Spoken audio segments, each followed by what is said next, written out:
This is Joy Heritage courtside here with Ronnie Rice, a senior center from Kean College. Ronnie, you had a big game 2 nights ago with Trenton. You came away a winner, and now tonight you're in for the championship. This is your 4th championship game. What do you think about it? Well, I think it's going to be a big one for us because we're keeping up tradition from the year, starting from 1983, that we have taken it. And besides me, the people on the team that's freshman and sophomore would have tradition for them to keep it up in the main year. So this is very important because if we win this one this year, then they're going to want to win to 10 straight ones for next year. All right, great. Now you're a senior and you'll be graduating in another year. And what do you plan to do once you're done here at Kean College and you finish up your basketball career? Well, I would like to go into the police academy or working with juveniles in a detention center. Or if I have a chance to play professional overseas, I will do that after I graduate. All right, great. Now let's talk a little bit about the game tonight. You're playing William Paterson now for the 3rd time, and sometimes people say it's a little tough to beat a team the 3rd time. Do you think you can beat them tonight, and what do you think the keys are for your victory? Yes, I think we can beat them if we contain Michelle Jones, Jill Banansky, and Jill Struble. If we key on them 3 players, then we can beat them. Great. Well, I know you're anxious to get back and get warmed up for the game. I want to wish you luck. And this is Joy Heritage courtside at Kean College. After age 55, a woman's risk of heart attack triples. Find out what you can do today. Call the American Heart Association.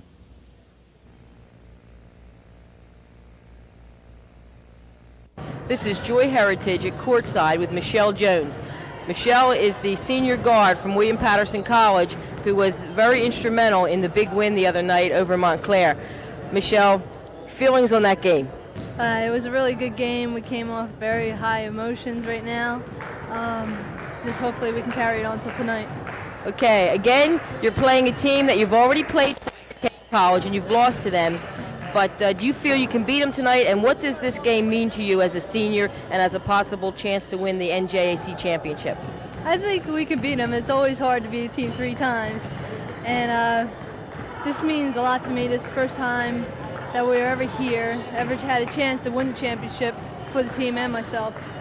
I think we can win, and what it takes to win is for us to stay mentally aware and everything like that.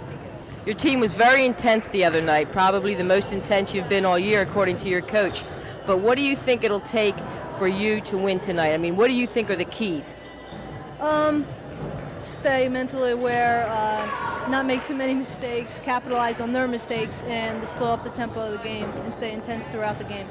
Okay, well again, I'd like to congratulate you on your win the other night, and I wish you luck on your game tonight, and whatever happens, I wish you the best in your future. And this has been Joy Heritage at courtside. Be a winner in life. Say no to drugs. Say no to drugs. A public service message from the National Federation of Parents for Drug-Free Youth.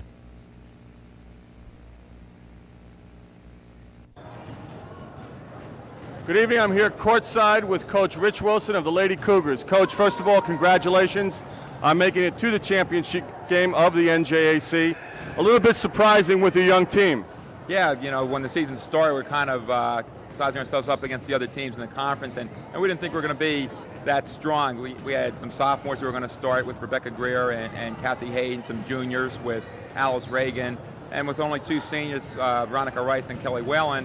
You know, we weren't real sure where we were going to be at this time of year, but yeah, needless to say, we're extremely happy to be here. During the regular season, you got the better of the Lady Pioneers by beating them twice. Will that have any effect on tonight's game? I really don't think so. The first time we beat them was by 11 down here. We go up their place end of January, 5-point game.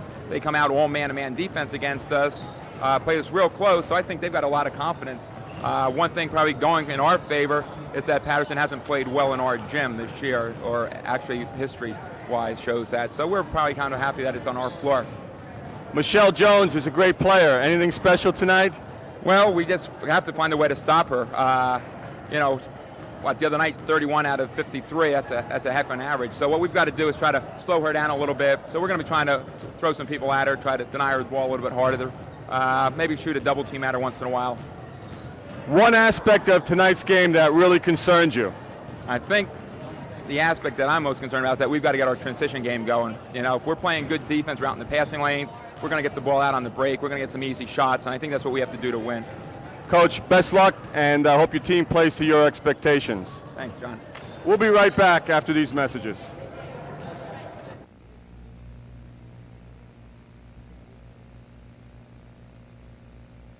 I'm here at courtside with Patty Delahanty, the head coach of the William Paterson Lady Pioneers.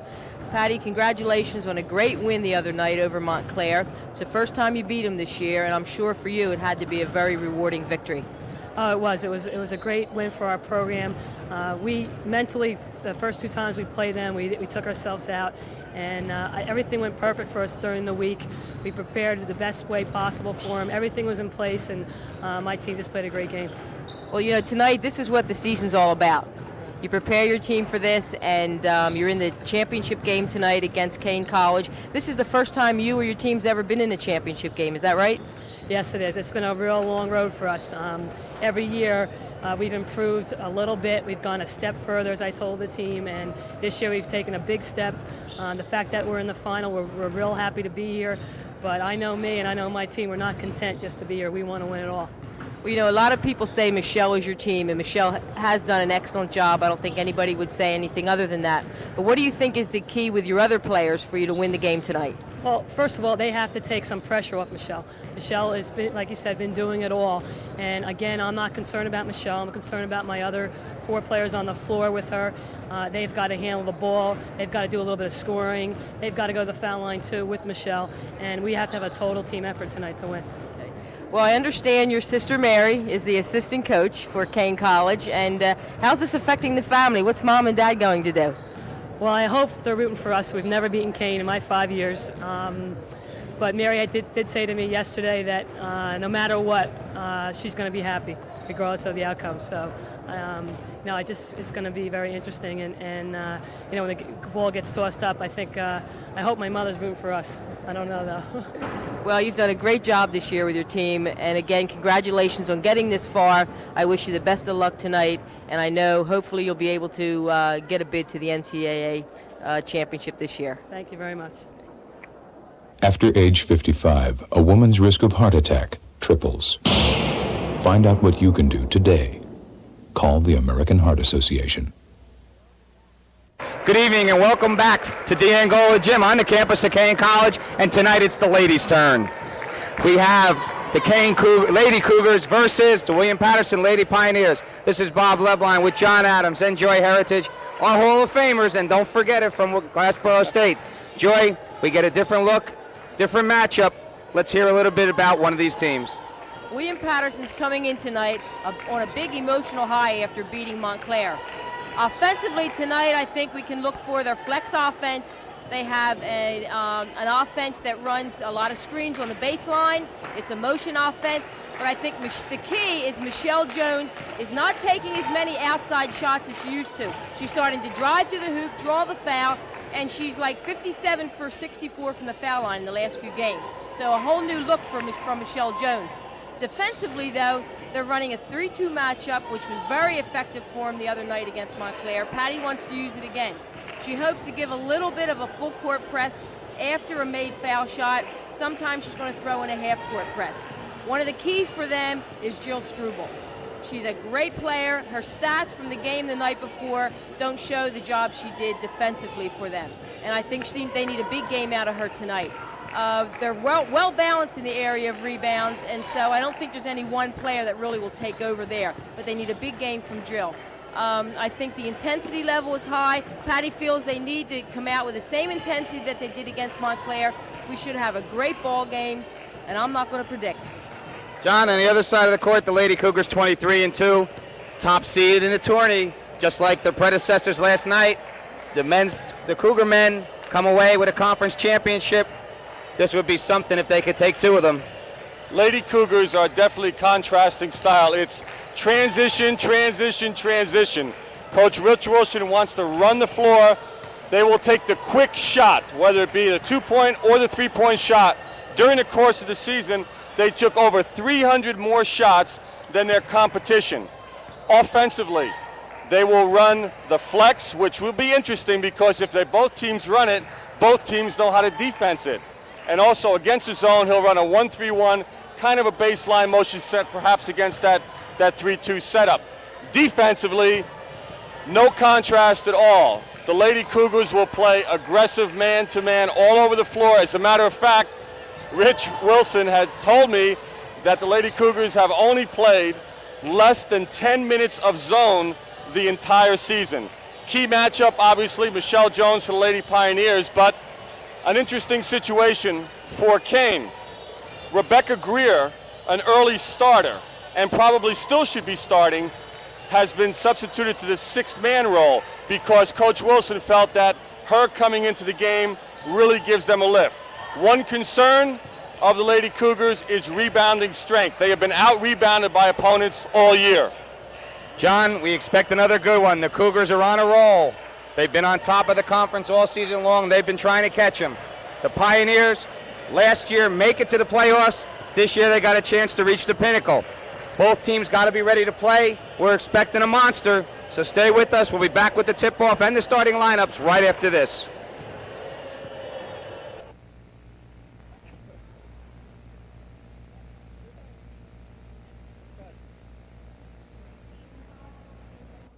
Good evening. Welcome to DeAngola Gym once again on the campus of Kean College. Bob Lebline with Joy Heritage and John Adams. We're about ready to begin a big one. Two of the teams, the top teams in the conference. William Paterson comes off a nice win off of Montclair State, while the Kean Lady Cougars sneak away with a little luck and get by with the three-point win in their matchup. Are both teams going to be ready to play this? Do they just come in here? This is a one-shot deal. How do each of them look at that as they go along? Well, I think Paterson's ready. They've never won a conference championship before, and they're ready for the big one. They're ready for the upset. On the other hand, Kean College has a winning tradition. They've won 8 in a row, and I don't think they're about to give it up. Okay, John, and if you're Kean College, they basically coasted through the season, had some close games, 23-2. This is a monster for them. They want to go on to the NCAA tournament, a young team, but they think they have a good mix. Well, again, Coach Rich Wilson is very surprised that they've made it this far with such a young team. And again, as we talked about in the open, definite contrasting styles. Perhaps the key to the game will be which team can get the other into their tempo. Okay, we're seeing the starting lineups being announced, and while we have a minute, our officials for today's game, the umpire, the referee is Dan Martin. The umpire, Tom Pekeller, and the alternate is Bob Root. Tom Pekeller did the Montclair William Paterson game the other night. They did a fine job of officiating that contest.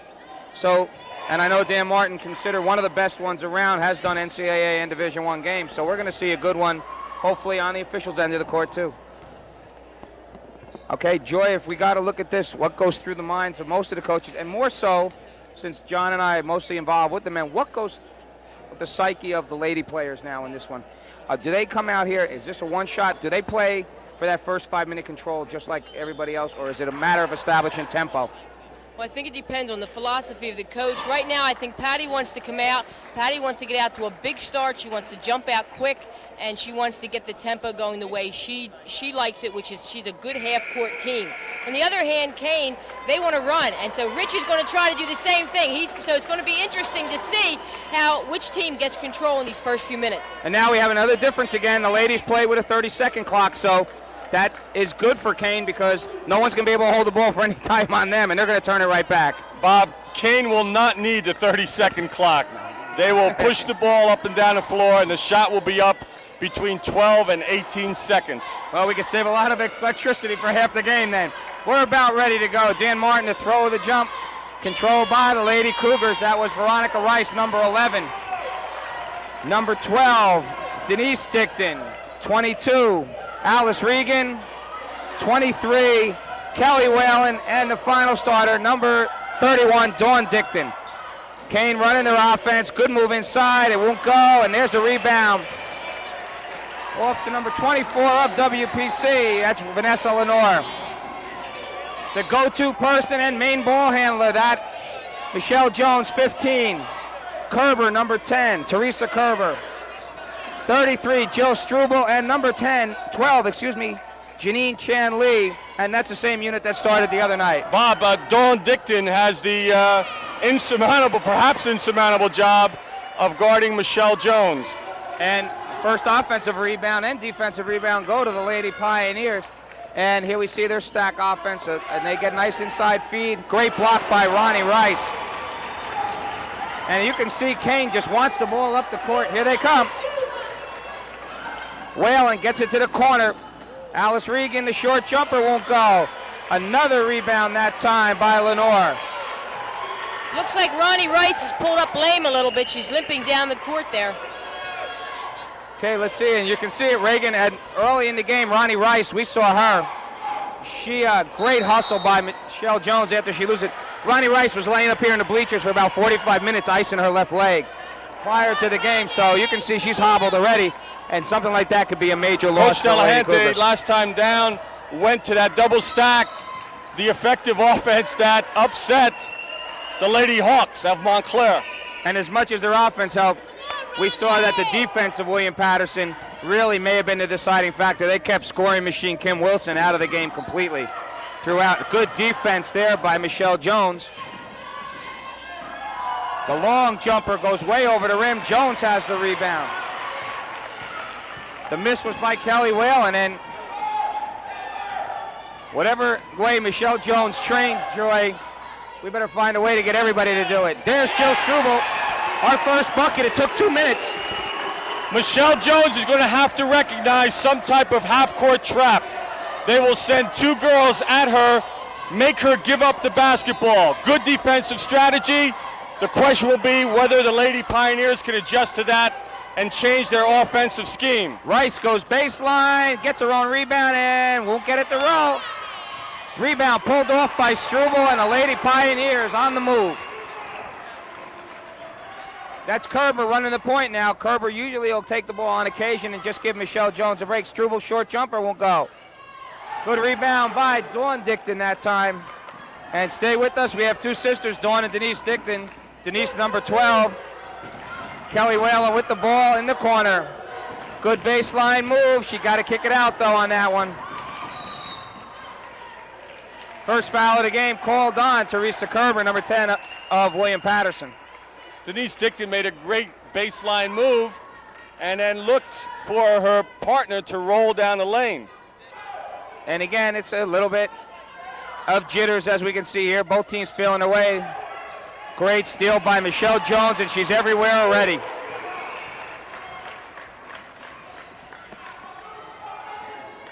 Jones goes baseline and gets the foul. I did a little, I guess, snooping and found out that when Michelle Jones was down in high school in Southern Jersey, main reason she was basically recruited early for a softball situation. Obviously a pleasant surprise for 4 years on the basketball end of the court for the Lady Pioneers. She's carried the load through the playoffs. There's a short jumper, and she likes those rims already. That's 2 for her, a 4-0 lead. Right now the tempo is favoring William Paterson. Okay, with the ball, Whalen has it to Dicton. Good help side defense by Vanessa Lenore. And John, we saw this, or Joy, any one of you take this. We saw this the other day with Kim Wilson. They double-teamed her, triple-teamed her, and caused the same kind of static problem for Montclair at that point in time. Yes, with Paterson's defense, Strobel was fronting Rice, and then 24 came over and helped her out in the back. They're playing great defense. Veronica Rice trying to make a one-on-one move. Her short one goes, and she's favoring that leg. That time the foul's on Dawn Dicton. The double team isn't as crucial tonight, Bob, because the Lady Cougars definitely have balanced scoring. Veronica Rice is averaging almost 14. Alice Reagan is 11, and Rebecca Greer is 11. So they don't have one outstanding player to guard, which makes their task a bit more difficult. Teresa Kerber with the ball, hustles it up the court, and then pulls it right back out. That's Chan Lee. Lenore from the elbow, count it. We didn't hear much from Vanessa Lenore the other day, and now to see her hit that elbow jumper, it's got to be a good sign for the Lady Pioneers. Well, it is, because one of Patty's concerns is, are the rest of the players ready to play out there to help Michelle? And right now, you can tell they are. Alice Regan tries to go back door to Denise Dicton. Regan goes into traffic, cross court to Dawn. Dicton, and great rebound by Reagan. It won't go. She gets it again, and she's fouled. Foul on Vanessa Lenore. And William Paterson does not want Kean to dominate the offensive boards, especially. Teresa Kerber, much shorter than who she was guarding in there, number 22, which I believe is Alice Reagan. And she was just really putting her butt in there and trying to block her out as best she can. Okay, it's a two-shot situation now for Alice Regan, and she's done a great job for the Lady Cougars in stabilizing their team. She makes her first and gets her team off the snide. Reagan's first. The lead is 6-1. And a big sigh of relief. Rich Wilson feels a lot better. Feels like he can get back in the game now. Both of them for Reagan. Here comes the up-tempo, full-court pressure. But Michelle Jones waved it off and just went, I'll here's take the care double. of this. They will double Michelle Jones all over the floor. Except that she's a great senior, John. Calm, confident, and she's not going to let it bother her. Janine Chan Lee hands it right off to Jones, and now we'll start the offense. They're staying with Jones on a double team. Great feed to Lenore. She's blocked by Rice, and we're going to stay right here. In this situation now, if they're going to double team Michelle Jones, somebody's going to have to step up and do the kind of offensive work they need. And that's exactly what Coach Wilson is looking for. You take away the star, make someone else do something that perhaps they're not used to doing. Paterson hitting the boards well right now. Lenore, great inside position. She's fouled. That was a great job by Vanessa Lenore, not one of the taller players on this floor. No, she's a tough competitor, and she did a good job the other night, and she's continuing here tonight, crashing the boards defensively, and now they're starting to use her a little more offensively. 35, Rebecca Greer checks in now for Ronnie Rice, and that could be a problem. She's favoring that ankle a lot and not actually playing the type of game that she would like to play right now. Lenore will have two. And we saw one of the things we commented on a lot the other day was the fact of the foul shooting situation in the last game we saw it. Montclair shot themselves slightly out of the game by not being able to convert. And William Paterson almost ran into trouble because they had so few fouls.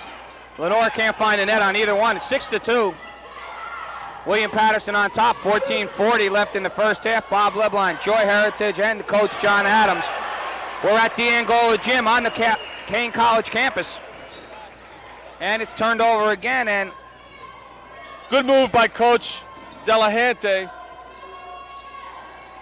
Jones forces one. Lenore again there. She misses the chippy. Struble gets the rebound. Chan Lee gets one. I'll get back to that strategy down the floor Whalen. next possession. Janice Dicton now, and Rebecca Greer gets her hands on the ball for the first time. This is Dawn Dicton on the right here. She tries to go base down the center. Banker is short, and she tips it away and out of bounds. John, go right ahead with that idea, John. You just had the last time down. Well, what Coach Delahante has done now is taken Michelle Jones off of the point, putting her to a wing situation where if they get the entry pass to her immediately, she can maneuver or shoot the jump shot.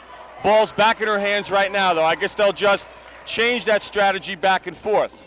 Okay, Cindy Mikowski, number 14. She checks into the lineup for Kean. And Coach Rich Wilson doing a good job of getting the Lady Cougars into the game early, and Michelle Jones just unbelievable. Now, that's a defensive mistake.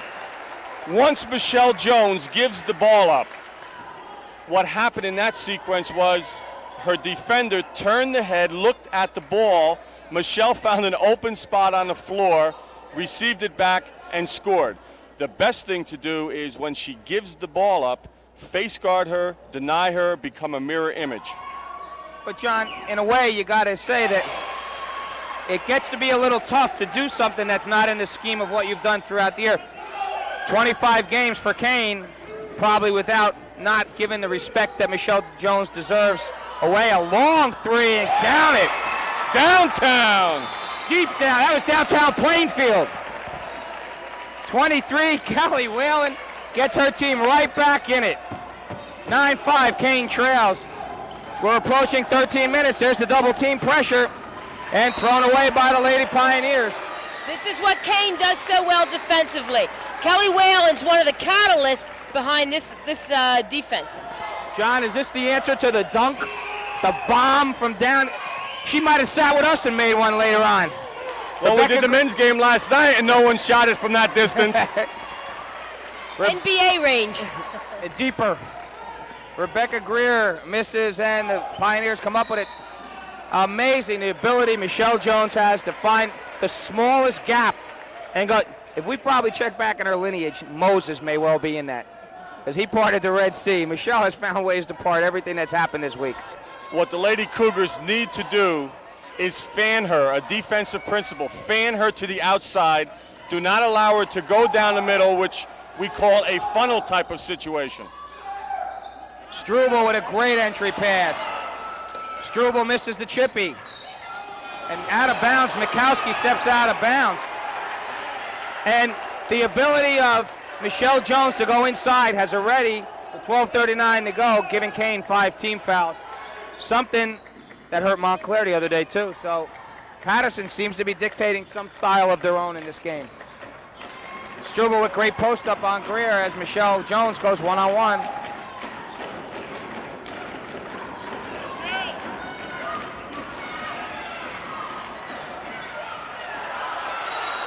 Vanessa Lenore, I think it just said, this is my area, stay away.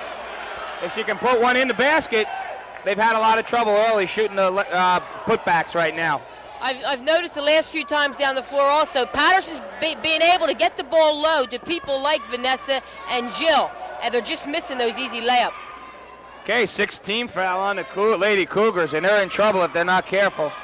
Jones is fouled, there's the 7th. 12-15, we're in a 1-on-1 situation already. Well, the second shots, the Lady Pioneers have done a great job on the offensive glass.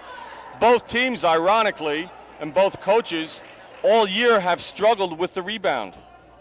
Another key factor in determining the outcome of this game. Now, you see the difference. I mean, the putbacks, it's been a bad situation lately throughout the playoffs, and obviously the team that's able to start putting some of them back. And is it just hurrying the shot, Joy, or is it something that, you know, it's easily corrected, obviously, but is it just hurrying too much to look to get blocked? I think they're surprised to be that open because they've missed quite a few easy ones. They've had 2 or 3 shots. I think they'll settle down now. Denise Dickton gives it off to Cindy Mikowski right now. Kean looking to find a solution to this defense. Inside the Regan, her turnaround hook. Great box out position by Jill Struble to get that, and Kean going to juggle their lineup a little more in this next substitution. The first 9 minutes of the game, the tempo has definitely favored the Lady Pioneers. Half-court set. Michelle Jones running through some cuts and picks right now to get open.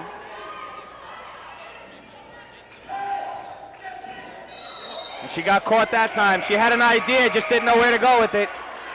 That's the first turnover either one of us that can remember in quite a while. We didn't have her for any turnovers the other day and playing 40 minutes. Checking in for Kean now, that's number 45, Lynn Odell. And Odell, a little taller than most, probably looked to get some offensive rebounding going. Great entry pass that time by Mikowski. Rebecca Greer is bumped, and it don't go. Greer will go to the line for 2. 10-5, the Cougars trail right now, 11:16 to go in the first half. Bob Lebline with Joy Heritage and John Adams on the campus of D'Angola, and the Cougars looking for a sweep of this conference playoff. Either one of you remember many times that it's been swept by the same teams. Never happened in the history of the conference. So we could be looking at it first. Rebecca Greer gets on the scoreboard, her first point, 10-6. We've moved the ball back and forth quite a bit. 16 points to go in the game. 16 points total in the game. I know Coach Wilson is sitting on a bench saying, let's get the transition game in action, but it hasn't unfolded that way. Michelle Jones single-handedly breaking the press. And gives it off to Kerber, and they're going to run Michelle Jones off a few picks. Teresa Kerber in the corner. Chan Lee off the rim. Great rebound by Kerber. Chanley with it. Jill Poklonsky in the game for the Lady Pioneers, also number 23. Great job by Jones to step through. Kerber's shot is short. And another foul, that time on Mikowski. Waiting to check in is Cheryl Bell, and she did a great job against Montclair the other night. In this situation again, and a lot of this can be remedied by the fact if they'll just box their player out and get the rebounds. Kean having a horrible time on the offensive and defensive rebounding boards. You know, I think what's happened is with all the perimeter shooting that's going on, the Kean rebounding defenders are pushed under the boards. And with the hard rebounds, the ball is coming out back to the foul line extended, and the Lady Pioneer guards are just going for it with a lot of success. Cheryl Bell into the game, number 14, and as Joy alluded to, did a great job. Baseball pass down to the deep sideline. There it is again, off the rim that time. Kelly Whalen a little long on that one, and that was from the same NBA distance again. Boy, I'll tell you, Jill Poklonsky had a great rebound there, really tough. Cheryl Bell turns it over on the carry. That last possession, the Lady Cougars got away with one. What happened was Coach Delahanty went to the 1-2-1-1 full court press. Kean did not recognize it quickly enough, and I thought there was a travel, but no call. Ronnie Reagan into the game, and Mikowski just throws it away. I saw this time, they were just setting up a situation for Veronica Rice to set her man up and post her man up. And while they waited for it, Rice never got open in the situation with no one else moving, and we've talked about that before. With one player just taking control and the other people standing around, and we're starting to see that on Kean's side. Everybody looking for somebody to ignite this team. Bob, defensively, that double trap situation is a great defensive concept. However, you must be teaching your players that you need to collapse on the trap, do not reach, do not foul, be big, and make her throw the lob pass. Grabbed off by Greer, and the Cougars are forcing the break right now, pushing it ahead as quickly as they can. Mikowski running the point now. Down the middle, and she turns it over again. Good defense by Poklonsky that time. But Joe Poklonsky stepped right in front and would have took a charge in the situation and caused the turnover. A foul on Whalen, number 23. Michelle Jones is taking quite a beating out there defensively. And Cheryl Bell, I'm sure Patty Delahanty will tell her, you cannot stop dribbling a half a stride over the half-court line because there's nowhere left to go. A little bit of panic there. They're so used to Michelle handling the ball, I think Cheryl just panicked. Okay, Kathy Hayden, number 24, in for the Lady Cougars, and Jill Struble gets back in to give Vanessa Lenore a rest. A great job, Joy, so far being done on the substitution end by Patty Delahanty. She's subbing very smart. Her players are putting out. This is giving them a chance to catch their breath a little bit and then come back in the ball game. Right now, the one-on-one is not, one-and-one, is not hurting the Cougars. The Lady Pioneers have not been able to stick it yet, but there's still 9:24 to go, and it's a long time to go to be able to shoot the line. Greer spots up. She's short. Good box out by Kerber, and Kerber's box out is a good indication to all players that are watching as she picked her guard out and even set up her guard and boxed her out from deep. She did that earlier in the game. I noticed she was well oversized, but still got the rebound because of her positioning. Jones forces one. Struble gets that rebound. Double post, a little confusion on the Lady Pioneers side though, but Michelle Jones takes it out and sets it back up. Great dribble move by Jones. It's short. Cheryl Bell gets the offensive rebound. And John, that's what's happening. The ball is rebounding out very far right now. And a 5-second call.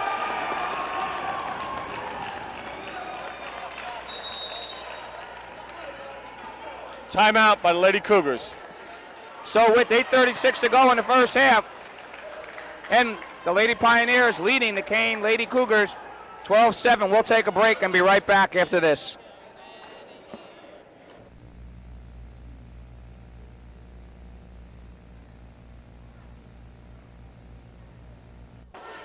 Welcome back to D'Angola Gym, the campus of Kean College. This is Bob Lebline with John Adams and Joy Heritage.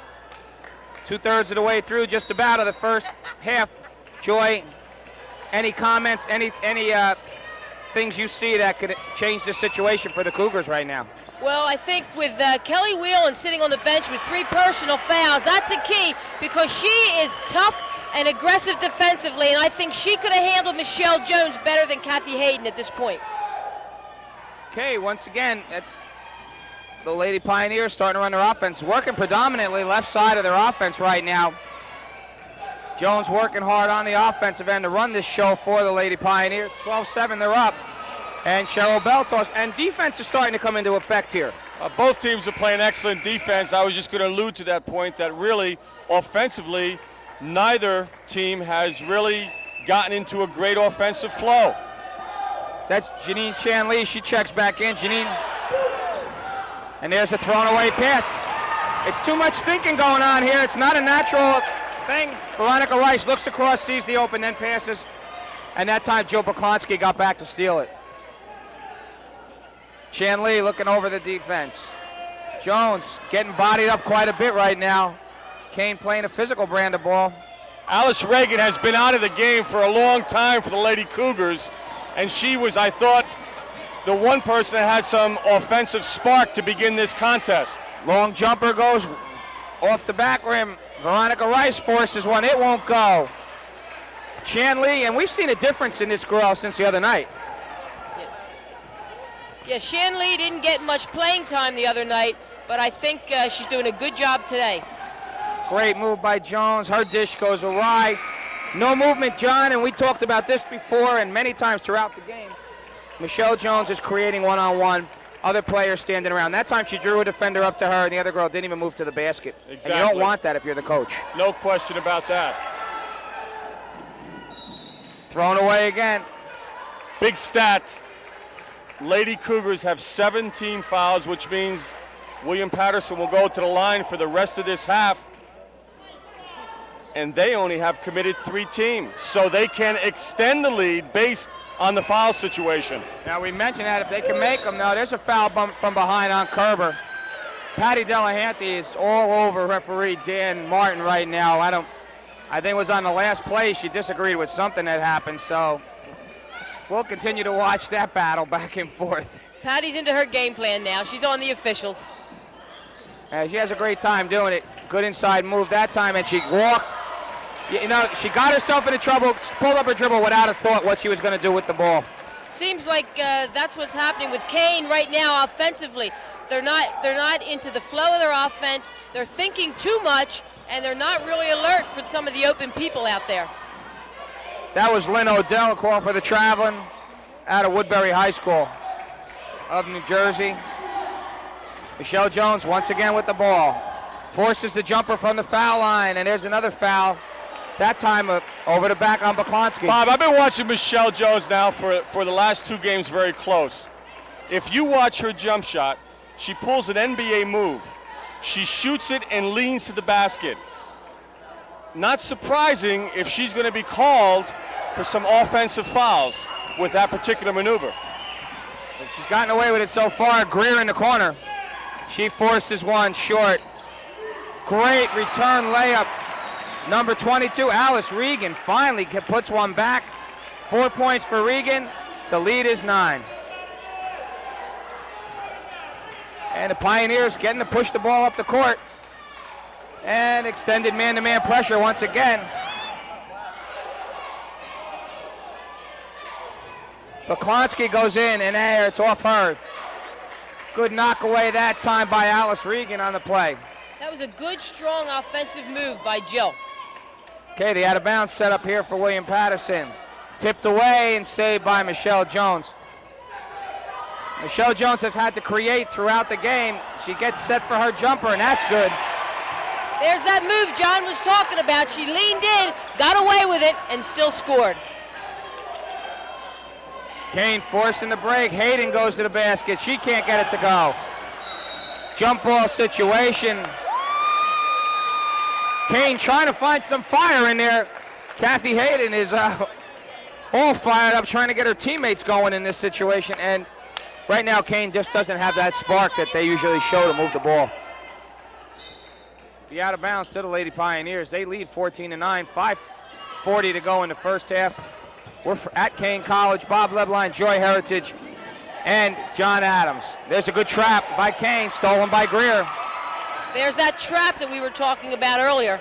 And Joy, a cardinal sin offensive player taking the ball down either sideline. That's trap position. Right now, and you can't have that. You cannot have them dictating and then pulling up your dribble in the corner there. Most people don't know it puts a back to you. Okay, let's see what we got. Mikowski going one-on-one. Good kick to the corner to Greer. She fires and gets it. Rebecca Greer has 4. Bob, yesterday in practice, I was watching the Lady Cougars, and she hit that shot probably 15 times out of 25. It's getting physical, John. Again, the foul that time on Mikowski. She got away with one earlier, and I think the official caught her this time. It's a 1-on-1 situation, so we'll go down the other end, and bodies all over the place again. Last time, Michelle Jones dives into her bench for a loose ball. Cheryl Bell almost falls down, and Mikowski runs right over her. No question about it. These two teams are both playing hard. It's a really aggressive, physical ball game. I just hope the officials can keep it under control so no one gets hurt. Okay, let's see what Cheryl Bell can do. They've been soft from the line so far. William Paterson not successful early, and Cheryl Bell looks to be a good foul shooter. She puts the first one in. Cheryl Bell's from Union High School, and she's currently shooting 64% from the free throw line. Looking for her second point of the game and a chance to give her team a 5-point lead. Rebound to Greer, and she's fouled. You don't want to see this have to happen, but what's happening now is you have to see a tightening up of the game calling because it's gotten a little out of hand. One more foul now. The Lady Pioneers were in good shape. It seems like only a minute ago. Yeah, that edge has definitely evened up along with the score. 4-point deficit. Mikowski gets it away quickly to Greer, who gives it right back. William Paterson with a Preston-type defense. Nice pass to Alice Reagan. Reagan's got it. Nothing but net. Reagan has 6. The lead is down to 2.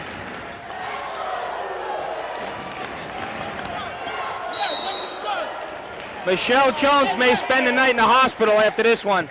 She breaks a double team only to have a triple team appear. And this young lady's one heck of a player, but without equipment, she may not be able to take this beating much longer. A few minutes ago, she went right into the bench trying to get a ball. She's tough, but hopefully she's all right. It only lasts so long. They have a 2-point lead, the Lady Pioneers do. 4:33 to go. And we've been end-to-end in spite of a 15-13 count.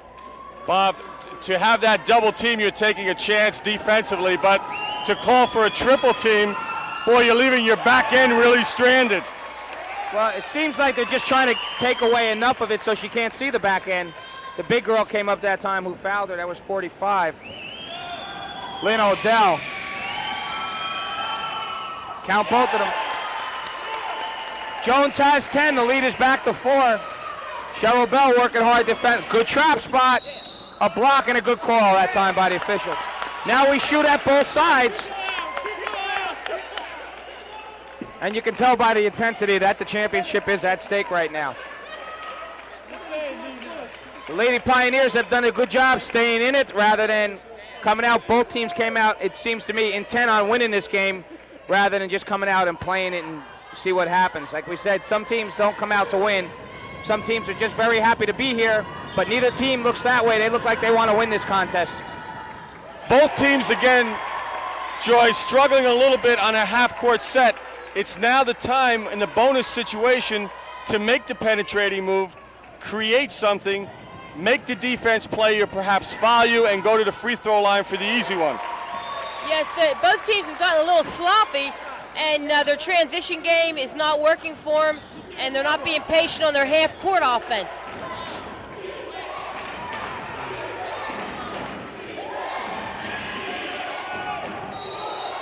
John, I like the sequence of trailing the girl. Now let me explain this defensive sequence of Coach Wilson.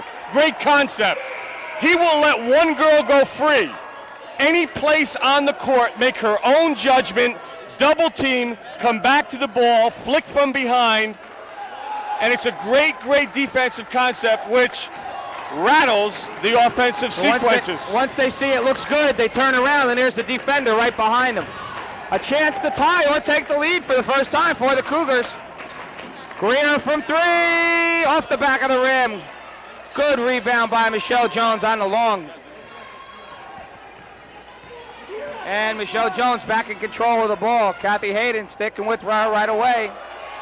Teresa Kerber, Vanessa Lenore back in, along with Baklonsky. Now, great pass to Baklonsky, and again it won't fall. Jump ball called on that one. Fans very unhappy with that one. That's a quick whistle. Well, we're looking for control, and it's the best way to keep them from throwing each other around. Lady Pioneers will get a new 30-second clock. Jones spots herself, and it goes off the back.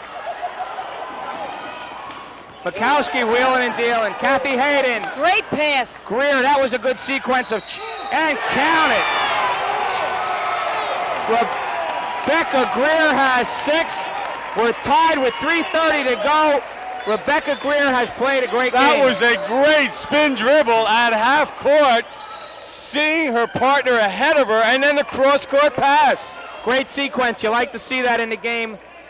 A fast break, not necessarily off the dribble. They got to there at half court with the dribble and skipped the passes ahead without touching the ground. And Rebecca Greer makes a great move inside to get it. And she gets the 3.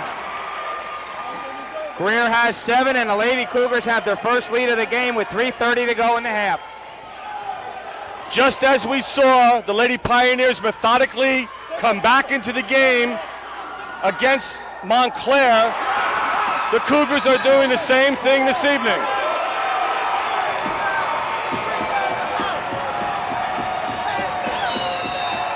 And very smartly, Patty Delahanty gets a timeout. She's going to chew the officials a little bit. I think she's upset with that last sequence. And she's talking about the typical last to touch, first to touch rule. In that situation, despite of the ball being deflected, team control's never lost. So it was touched and then brought across the back line, forcing that backcourt situation. We have 3:14 to go in the first half. The Lady Cougars with their first lead, 18-17. We'll be right back after this.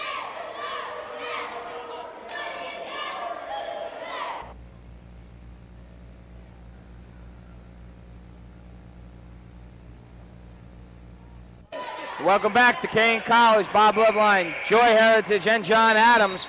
We're at the championship ladies game of the NJAC. Cougars with their first lead with 3:14 to go.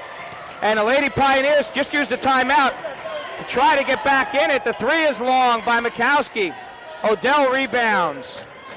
Inside to Rebecca Greer. Her fade away goes short. She gets away with a little push on Baklonsky, who did a great job boxing out on her. And Michelle Jones being called upon now in this kind of situation. A crunch time of sorts, Joy, with 3 minutes to go. Yeah, I think at that last timeout, Patty tried to settle them down, get their composure back, and now I think we're going to see Michelle Jones at the point guard again and controlling the offense a little more. And again, a forced pass. That time they catch a break because it bounced off the Lady Pioneer and right off the foot of the Kean defender. I think that was Odell.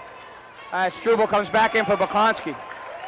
Jill Struble probably back into the game to definitely try to control the backboards. Cheryl Bell gives it off to Michelle Jones. She forces it from the top, knocked away by Mikowski, and the Cougars are on the run. Hayden in and out. Odell gets the bucket. That's the first transition basket for the Lady Cougars.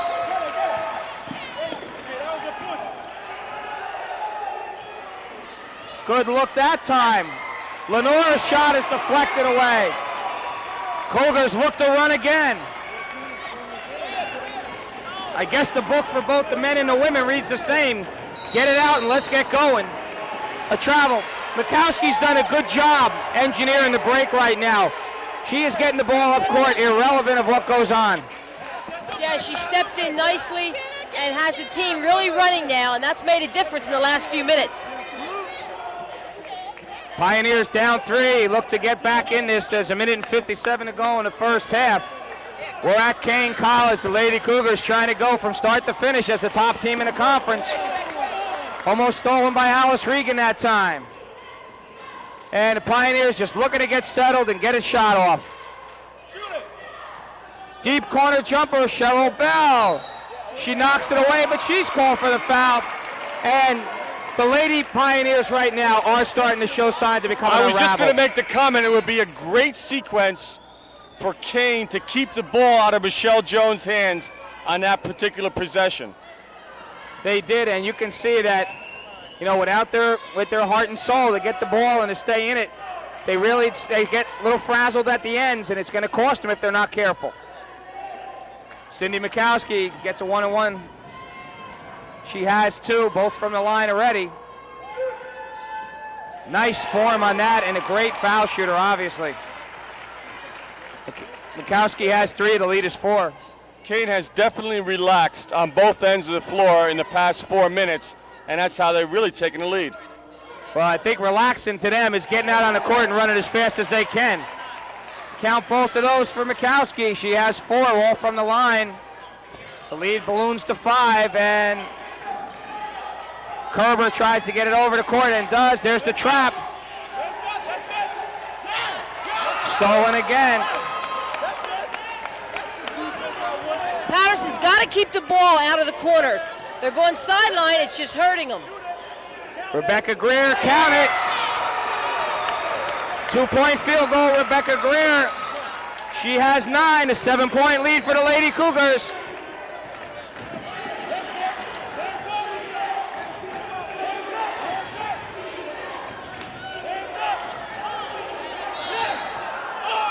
Good call again on the block.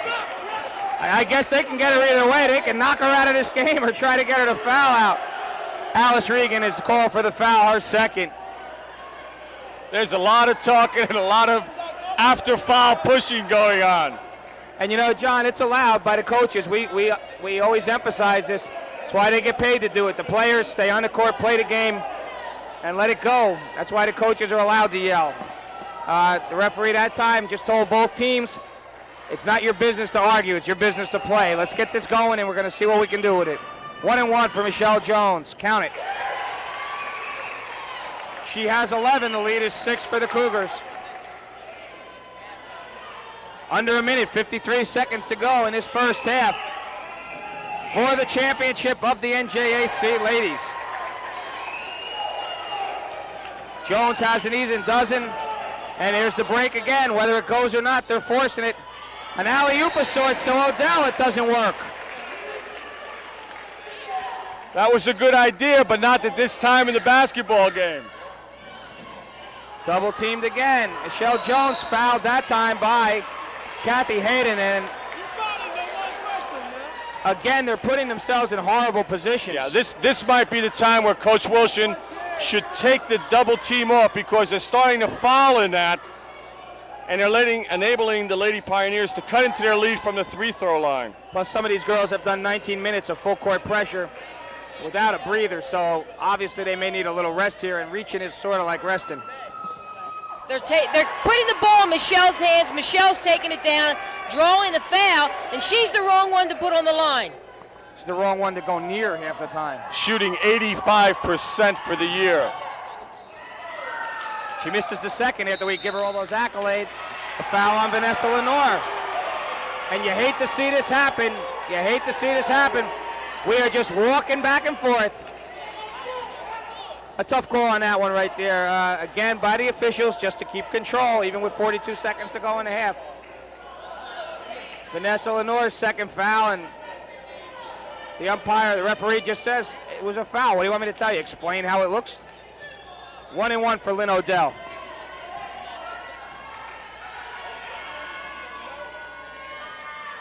She's off the rim to the right. Struble picks up the rebound. They give it right off to Michelle Jones, and everybody was chasing her again. Kerber has herself in a bad spot, and that time she goes to the middle of the court finally. There's a little differential, John. 13 seconds on the shot clock and the game clock. blocked by Hayden. Odell grabs it, they're looking ahead. Great pass by Mikowski. No good, Odell gets it and travels. Lynn Odell, a little excitable, gets her feet confused there.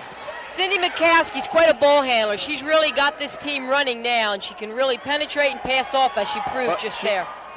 She has done it, and there's another foul on some kind of pick. Michelle Jones called on a push-off. And again, 15 seconds ago, a 4-point lead for the Lady Cougars, and it's been a parade to the foul line right now. Michelle and Kathy Hayden have had a little bit of jawling going on back and forth there the last few minutes. And I think Michelle just fouled Kathy. We'll see what she can do at the line. Kathy Hayden for the 1-on-1. Get it. Kathy's a sophomore out of Ridgefield Park High School. All right, Kathy Hayden, that's her first points of the game, and she earned some of them, you guys, because she has played defense par excellence through the first half. The second one is a little long. One-shot scenario now here for the Lady Pioneers, trailing by 5. I wonder who's going to take it. Let's all take a guess. For 3, she's knocked to the ground. Nothing, Struble. And another chippy missed by Struble. We just seen a situation of the story of the first half for the Lady Pioneers. Pick off the offensive rebound, don't even come close with the putback. 25-20. The Cougars take a lead late in the first half and go on top. Regrouping for the Lady Pioneers. Rich Wilson on the other side of the ledger for Kean. Just look to get his girls back in sync. Get back now. You got a little cushion, 5 minutes, be what it may. And let's just say, Joy, you Patty Delahanty, you go in there, how do you get your kids back in the same sync they were in early in this game? Well, I think she's got to just try to calm them down, relax them a little bit, and help. Yeah, this is for all the marbles. This is something they've worked for all year, and they need to keep their composure like they did the other night. They let themselves get rattled a little bit. They let Kean's pressure get to them, and they did things that they haven't been doing all year, and this hasn't helped their game plan at all. So I think if they can come back, keep their composure, remember they're only 5 points down. That's not a lot of points, and they still got another half to go. John on the other side, Rich Wilson got the lead. He brings his team into the locker at halftime with a 5-point lead after one of a sloppy 18 minutes. What does he tell his troops as they get ready to come out for the second half? Well, I think they've already made their adjustments for the second half. The change in philosophy of the excellent defensive pressure. They got the team excited through defense, which then created some easy baskets, up the tempo of the game, and got their transition game going. And you've seen, and Cindy Mikowski, you can't say enough about what she's done on the front end for them. She has forced a break, and it's been there. Kean starting to let a girl go as the shot goes up, feeling her dominance on the boards is starting to take effect. So a lot of maneuvering, a lot of decisions to make in the halftime lockers, and we'll see what they come out with. Let's hope they both make the right decision. One person won't, though, so we'll see what happens. We're going to be right back with interviews with both women's senior administrators from William Paterson and Kean right after this.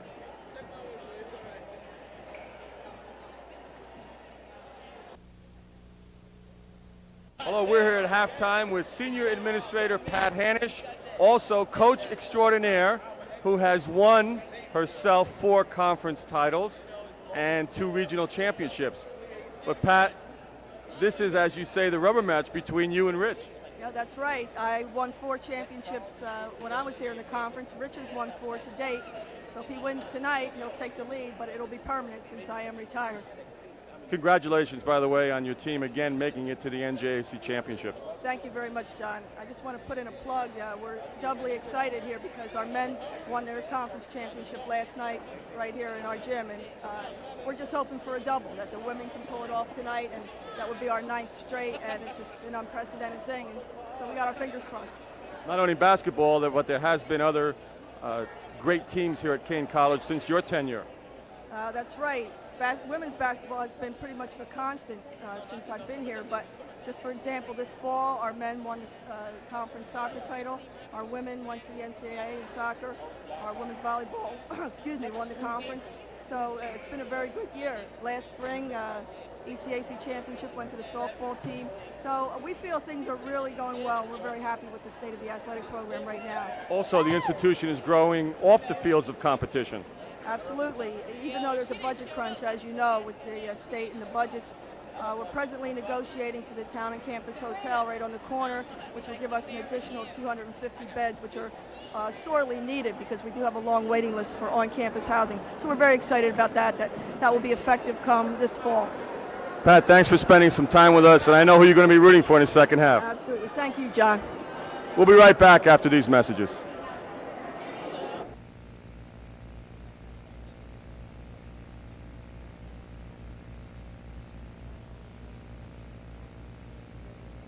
Hi, I'm here at courtside, halftime of the game between William Paterson College and the Lady Cougars of Kean.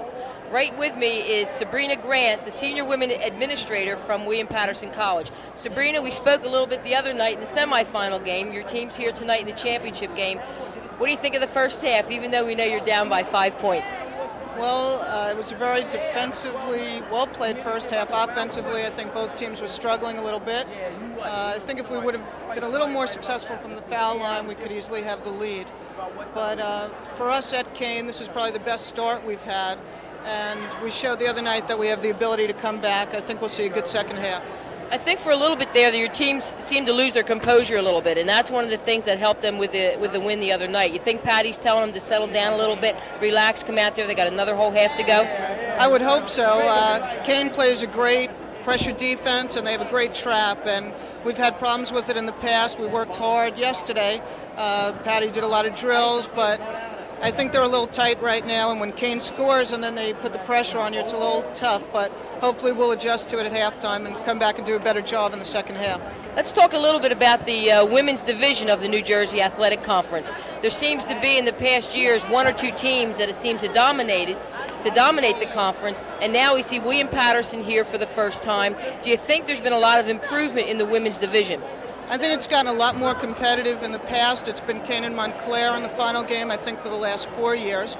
This is our first appearance. And also this year, Stockton beat Kean, Rutgers Camden and Rutgers Newark beat Montclair.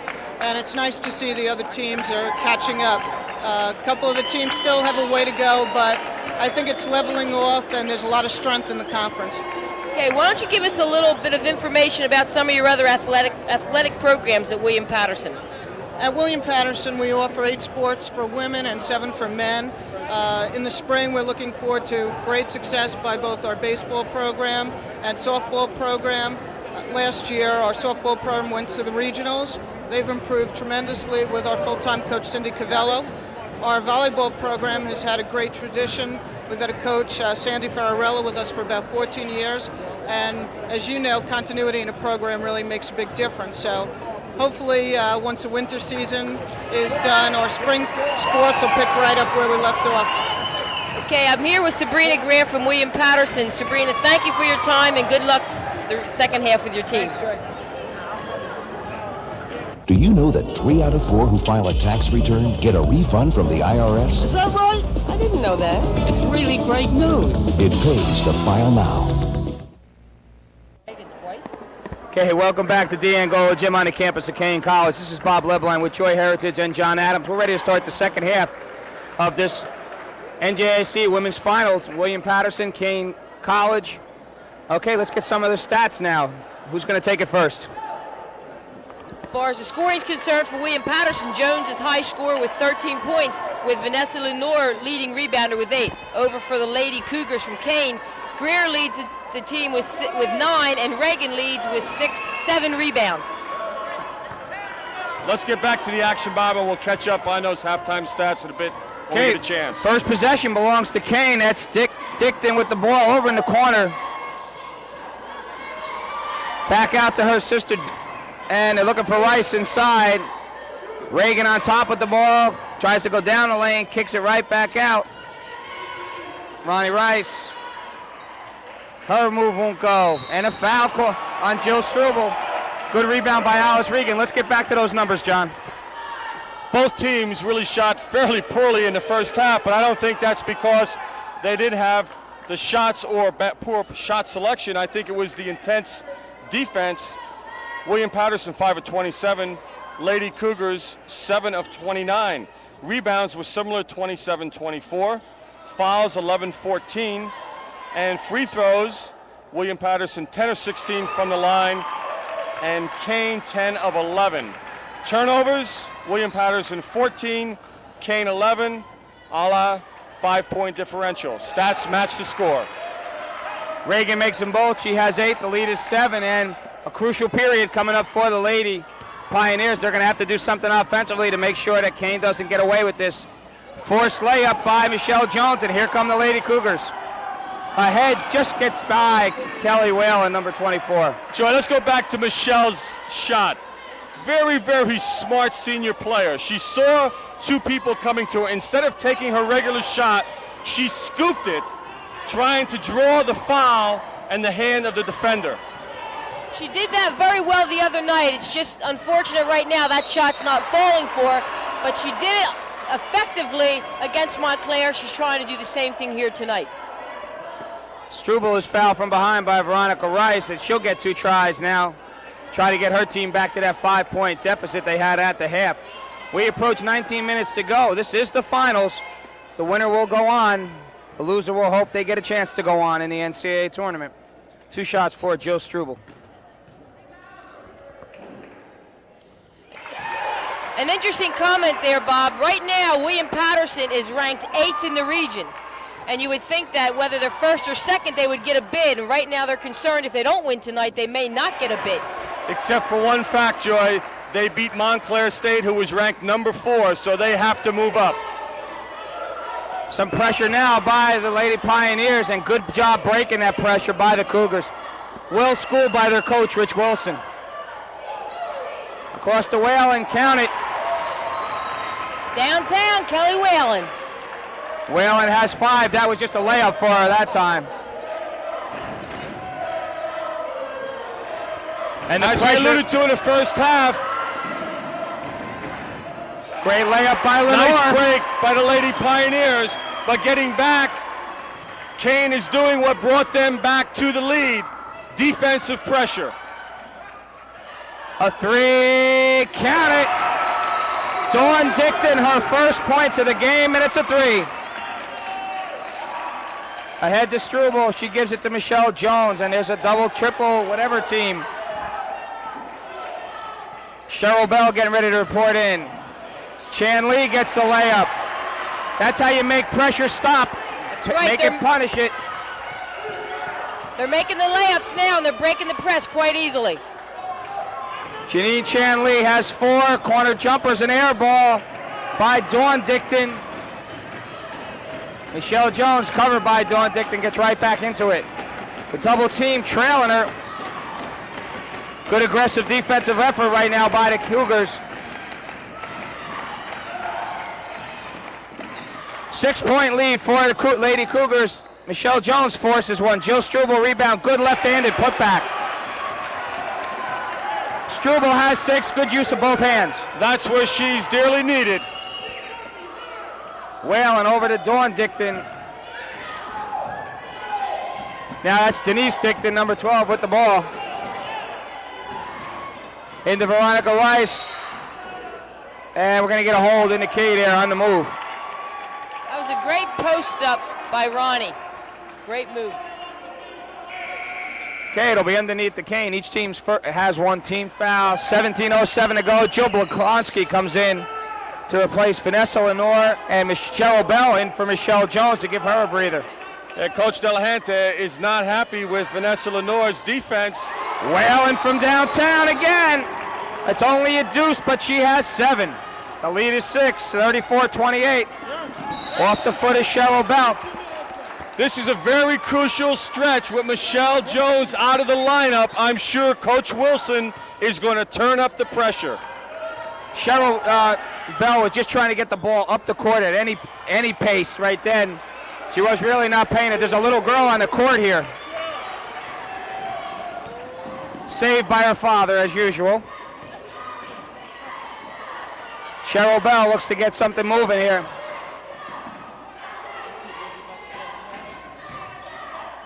Jumper by Kerber's off. Veronica Rice fouled by Cheryl Bell.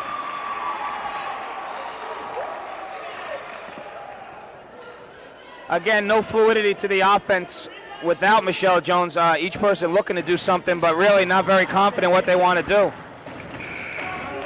And as we just mentioned that Michelle checks back into the game, they can't go more than a minute and a half or 2 minutes without her leadership.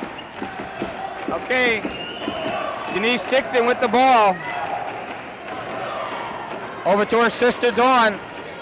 Veronica Rice inside. Good defensive help that time by Struble. And Rich Wilson wants to foul on that, but Rice initiated that action, so good no call. Kerber to Baklonsky. Her one-hander goes.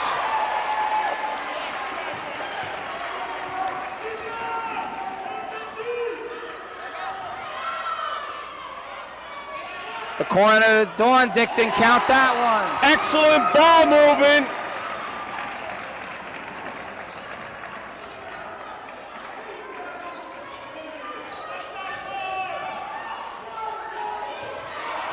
And the pressure from behind once again, and right into the trap again. They got to be a little more aggressive to break that trap and realize that somebody's following them.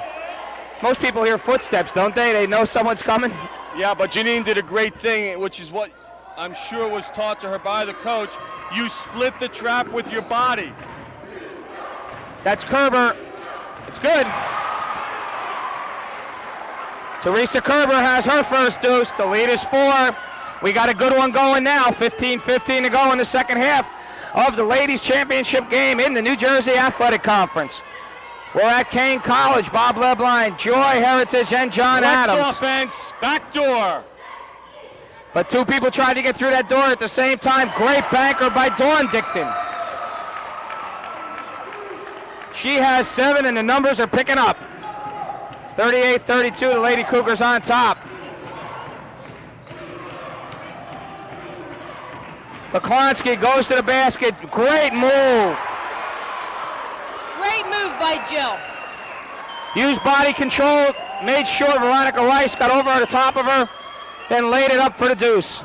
Alice Reagan to the basket, in and out.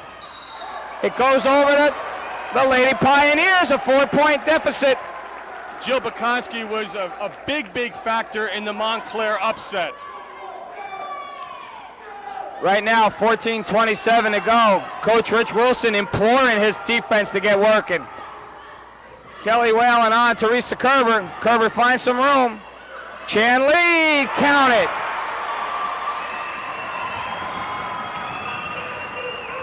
It's a 2-point edge for the Lady Cougars. That's Dawn Dickton up on top, setting up the offense.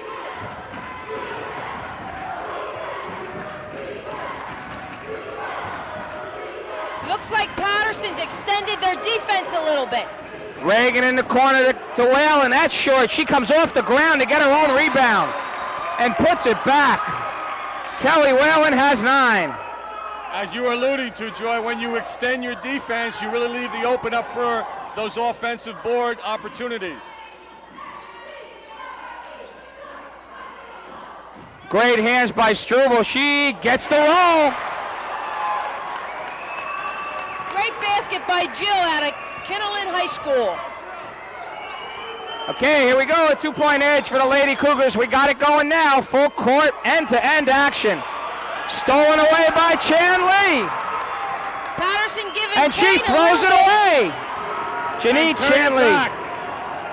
Chan Lee turned it right back over. Great steal, and she got a little too excited that time. She gave Kean a little bit of their own medicine. 2-point edge for the Lady Cougars. They'll key it in from under the basket. That's Dawn Dickton looking to inbound the ball. And still in there, knocked away by Baklonsky, and we'll do it again.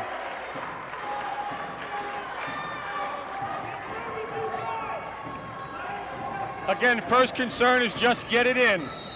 Another jump ball situation. John, throughout these playoffs and even the late season, we've seen a lot of teams have trouble with inbounds plays. Why? Well, you know, believe it or not, and we were a proponent of this, is we manned the out of bounds, which in terms of basketball philosophy is a no-no. Right. I like the same theory. I know that coaching-wise. It forces them to make better cuts and not just lob it into the inbounds play. Veronica Rice's shot is blocked. The Lady Pioneers get an opportunity to get the tie or a lead. 40-38, 12:45 left. Struble, intended to Struble, great save by Denise Dickton. And she gets the ball and brings it up. Corner to Reagan, good down low pass to Veronica Rice. She charges. Subs getting ready to come in the game for both squads.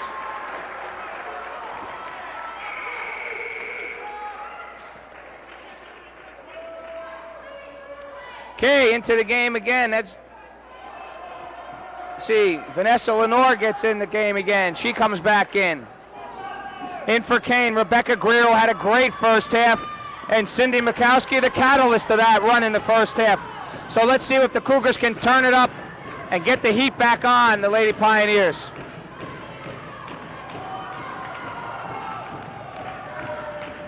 Oh, nice feed. They lose it, and they get it out, though. For three, Michelle Jones off the rim and out.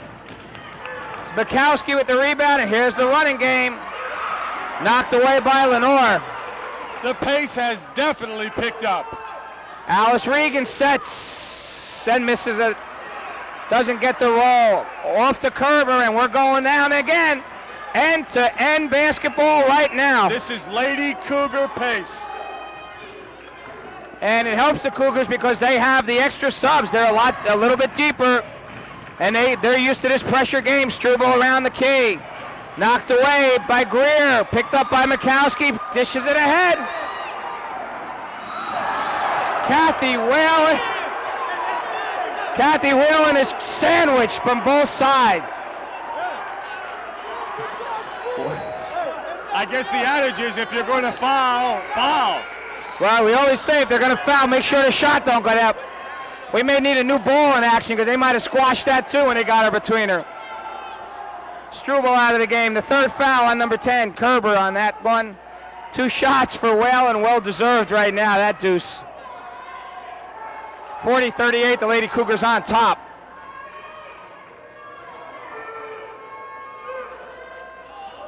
And foul shooting is going to come in the key in this game. You got to be careful. Joy, while we have a break in the action, give us a little scenario on the Delahante sisters. Oh, yes, we have Mary Delahante is the assistant coach for Kean, and Patty, of course, is the head coach, but Mary did tell Patty, regardless of the outcome tonight, she'd be a happy person. Because she has a feeling where the outcome was going. Jones is double teamed. She doesn't see Lenore, and they're right back in the double team spot again.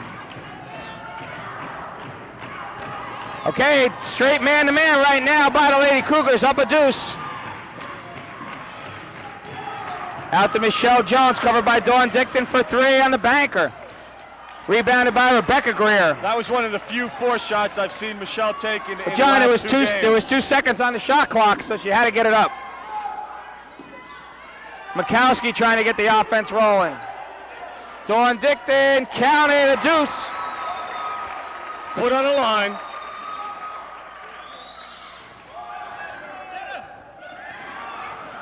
McClonsky gets it up in spite of pressure. Kean is one step slow of flicking the ball loose from behind. And a good defense by Mikowski. She comes in and really does get this team rolling. 42-38, we're almost at 10 minutes left in this contest. Kean on top for the championship of the New Jersey Athletic Conference. Kean has led the conference from the start. William Paterson got here by virtue of an upset win over Montclair State. And a well-deserved rest for Dawn Dickton. That's number 24 into the game, Kathy Hayden. Rich Wilson did a great job in scouting the Lady Pioneers sideline play. Michelle Jones goes to the corner. She was double-teamed as soon as the referee gave the ball up. Travel on Jones. She's starting to force it a little too much right now.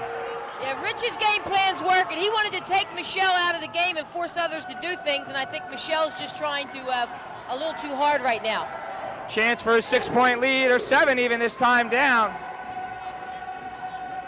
For the Lady Pioneers, as Patty Delahante does not let the official take a deep breath without reminding him about it. Mikowski, great ball handler. Bounces it to the corner. Hayden gets the roll. She was able to get her feet set. When that happens, you could almost put it on a scoreboard. Kathy Hayden riding to Michelle Jones. Great pass to Chan Lee, the short one. Great rebound, Baklonsky, excuse me. Over the back on Lenore, and things aren't going the way of the Lady Pioneers right now. No, it's not. 4 fouls on the Lady Pioneers, only 2 team fouls on Kean. The situation reversed. And, you know, they cleaned up the game in the first half. And everybody watching this has benefited from it, including the teams on the court. They're calling it much, much tighter the second half. Okay, Kean looking to expand on a 6-point lead. And again, it's happened with those substitutions. Mikowski and Rebecca Greer. Flex offense again. Greer short. Mikowski keeps it alive. Alice Regan with the ball now. Kean has taken over the offensive glass in the last 4 minutes. Whalen tried to use some elbow motion, some English, Latin, or whatever to get that one in. And she shot that one from about 31 feet and almost got the roll. She tried to have that one fall with a little body English. 44-38 your score. Kean on top. 9:05 left in the second half of this women's finals of the NJAC. That's trouble. When your forward's handling the basketball, you have severe problems. Mikowski getting her team going. From 3, Mikowski can't get it. Kelly Whalen picks off the rebound. Mikowski again. Rebound to Reagan and count the basket. Alice Reagan in double figures has 10. The lead is 8. A timeout on the court by William Paterson. And things are starting to get away a little bit from the Lady Pioneers. Well, as we said in the open, Coach Wilson's philosophy is get it down the floor and put it up. And there's no question that them getting the offensive glass has helped their offense, but they really seem to be more comfortable in a catch, shoot, go get it situation than running their half-court set. John, and a fast-breaking team will always do that. But as we see here and down the road for Kean, if they come out on top, is when it comes down to the NCAA tournament, you spend a lot of time with your teams there. It's more or less a serious, hard-nosed, half-court type of game that wins the Nationals, right? There's no question, and again, defense wins basketball games. I don't care what level, what tournament. And obviously, Kean has turned this game around with defense and trap situations. All right, 8:40 left in this contest. Kean with an 8-point lead. You can tell they're excited. They're on the court way ahead of everybody. They beat the horn, and they're ready to get the action rolling again. And again, you must admit, Cindy Mikowski, the insertion of her into this lineup, Joy, a major difference. Combination of Cindy with Kelly Whalen makes quite a backcourt. Both of them are extremely aggressive. Kelly is just dynamite. She's all over the place. And let's not forget the job done by Rebecca Greer off the bench also. She's been everywhere and doing a great job. Poklonsky gets the rebound and gives it away to Michelle Jones. An 8-point deficit for the Lady Pioneers now. 8.5 left in this game. Struble is fouled by Greer. Just a side note before we get to this. Michelle Jones scoreless in the second half. Big difference. Let's look at the Lady Pioneers set. The patented double stack, the offense that brought them back against the Lady Hawks of Montclair State. You know, just a side note, I really like what Coach Delahanty does. We used to do the same thing. There was one seat left, a specific seat when a sub comes out of the game, and you have to go to that seat. And unfortunately for players, it's very close to the coach. So there is no way that a coach is not going to be able to tell you exactly what he or she thinks until, and you wait to count for the next substitution, because then you can go any place on the bench And now that next substitute has to take that position. That's a good point, John. And a little sidelight on this. Second one was missed by Struble. Oh my goodness, what a collision by the two of them. Good call, foul on Kelly Whalen, Kathy Hayden, excuse me. Number 24, and that's the kind you pay for. Cheryl Bell got right up off that. But you know that there's a lot of stinging going on in elbows and knees and head.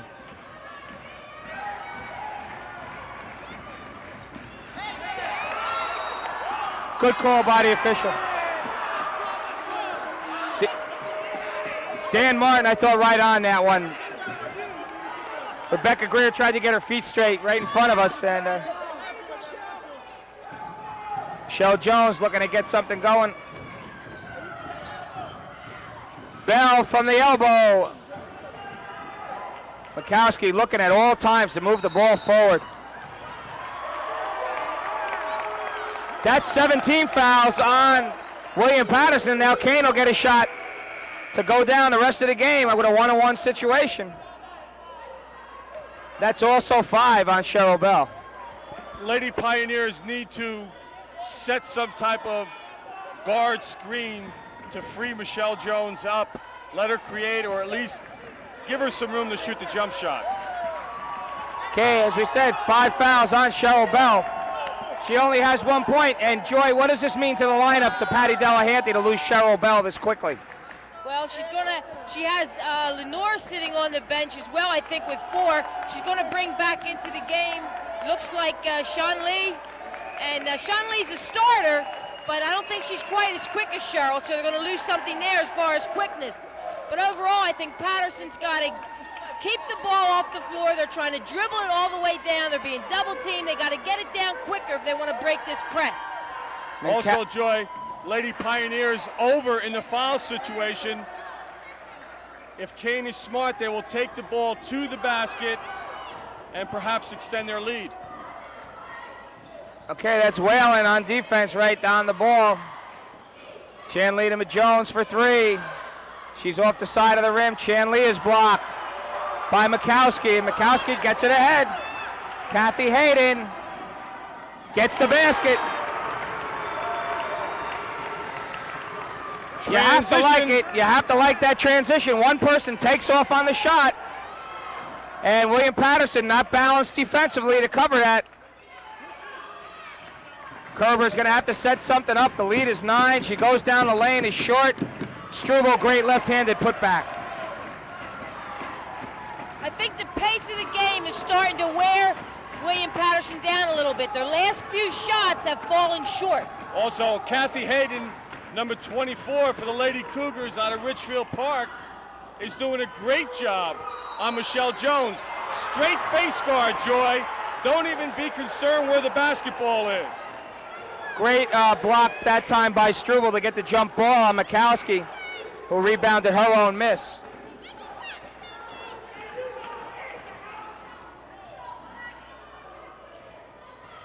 Kerber's coming to her own this half, especially playing good offensive Joy. Yes, Kerber, who had stayed away from it now, is handling the ball with authority. Right, she is. They've taken the ball out of Michelle's hands. And of course, like we said earlier, this is what Rich Wilson wanted to do. And but Kerber is coming into her own. Struble from the short one. Good position on the rebounds by both Greer and Odell, who has checked back into the game. That's Lynn Odell, number 45. Here comes Mikowski. Tireless performer on the run at all times. Great dribbling skills. Her head was up the entire time. She saw the entire floor. And that time Whalen gets away with a little traveling music, but she draws the foul when her and Bogonski collide head first. And we got a sub in the game again. Denise Dickton will check back into the game, give Mikowski a well-deserved rest. And again, Bob, another trip back to the line with William Paterson being over. And Kean has 3 to give, and that's a real nice driver's seat to be in with a 7-point lead. Especially with 6 minutes remaining. Right, time running out on the Lady Pioneers, 6:18 left. off the rim, and Greer smartly pulled back, not getting the over-the-back foul. Jones has been held scoreless. Great job by switching defensive players on her. Into Struble, her jumper is off the back of the rim. Odell with a great box out rebound. Whalen over to Dicton for, nope. Rebecca Greer. One thing about Rebecca Greer, she's got to have a scorer's mentality because there is just never a doubt. She looks like she thinks everything's going, and she keys it up as quickly as possible. Are you saying that there's no hesitation? Or conscience, maybe, at times. Inbounded off of Greer and out of bounds. That's the first real break and that William Paterson's gotten a long time to get the ball back. Bob, in William Paterson's double stack offense, if the shot goes to the low post and it's shot from the baseline, they really only have one rebounder on the weak side. There's the Michelle Jones we know. She has 15, her first bucket of the second half. Lead is down to 5. 48-43, the Cougars on top. Dawn Dicton to Odell. Odell gets away and gets it out. Jumper is good. Great inside out, the double team. She Kathy kicked Hayden. it outside as she was definitely taught. Hayden has 10. 7, excuse me. Lead back to 7. Good pressure by the Lady Cougars still. Throughout this game, they've given the Lady Pioneers everything they can handle on the defensive side. A 3 is good. Chan Lee is back in this game with full force. Big basket. Chan Lee has 9. The lead is 4. There's Dawn Dicton inside to Rebecca Greer. It's short again. Struble gets the rebound. This is a big possession for William Paterson.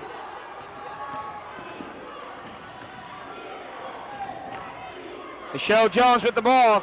Chan Lee gets it now. Kerber, good. They're back in the ball game, ladies and gentlemen. Great screen by Michelle Jones. A timeout called by Kean that time. And boy, have we seen a quick turnaround. A nice 7-point lead, even 10 at times. And sometimes, I guess, a running team will let you back in it too because styles don't change. I think this is the key right now, these next 4 minutes, that the rest of the William Paterson players have got to pick up and do a little more than what they've been doing earlier. Michelle Jones is not hitting her shot. She's having some problems, but yet she's doing some good things by feeding her team and screening for her. The rest of the team's got to come through now. This is sometimes what helps a great team with a great player, a good team with a great player, because you always have to be conscious that she can get right back into this offensively at any second. You can't forget about her, but you have to pay attention to everybody else. And a great player doesn't have to do it for 40 minutes. The great player does it in crunch time. And are you alluding to the fact that we're there? 1 more minute, it's crunch time. Well, make sure that sign gets put up. 4:05 left, Kean clinging to a 2-point lead. They have the ball and inbounded. Here's Mikowski back in the lineup, and you knew that wasn't going to take long to get her back. Mikowski, Greer, Rice, Dawn Dicton in the lineup right now for the Cougars, along with Kathy Hayden. Greer, baseline move. Oh, a tough one. Good defensive position, but the foul called on Poklonsky, and that may be her 4th, I believe, right now. Well, Rebecca Greer showed me some great offensive decision that time. She's been shooting the perimeter jump shot almost exclusively. That time read the defense. The defense came up, just went by, drew the foul. She has 2, does Greer. So important, Bob. Most players don't do that. You must read the defense. The game is simple. Take what they give you and nothing else. If only we could convince the players to do that. Greer for the second of her deuce. She made the first and the second. Greer has 11. A nice effort off the bench to lead back to 4. Teresa Kerber will try to break the pressure.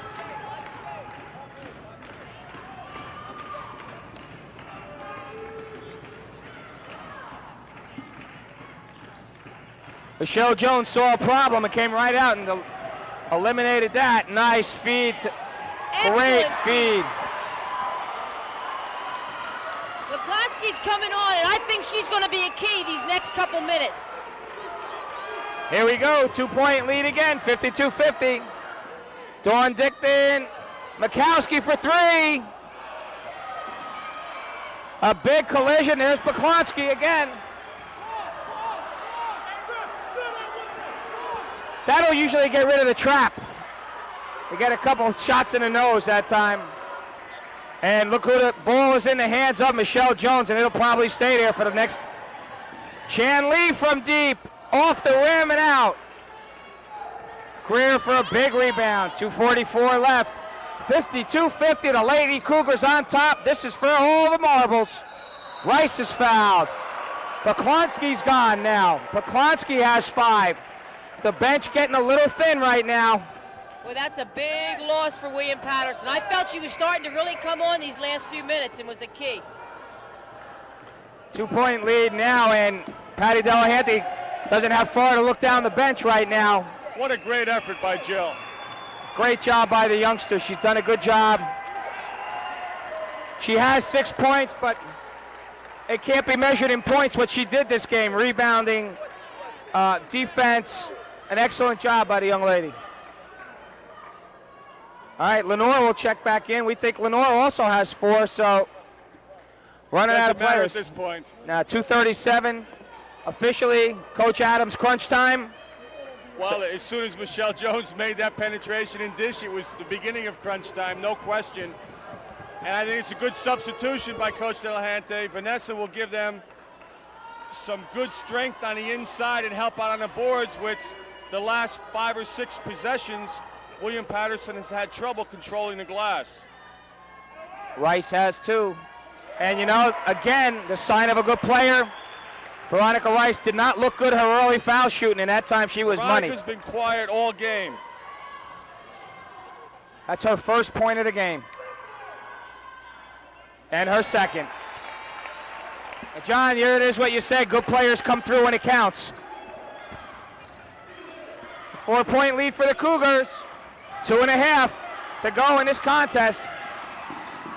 Knocked away, tireless effort by Kelly Whalen. She chased that ball 80 feet down the court and about 150 feet sideways. Michelle Jones on top, covered by Dawn Dickton. 16 on the shot clock. Lenore, good head fake. Nice pass to Struble. Count it! Changed hands! Struble has 13 and has showed excellent inside play. Mikowski looking to use the clock and keep the lead.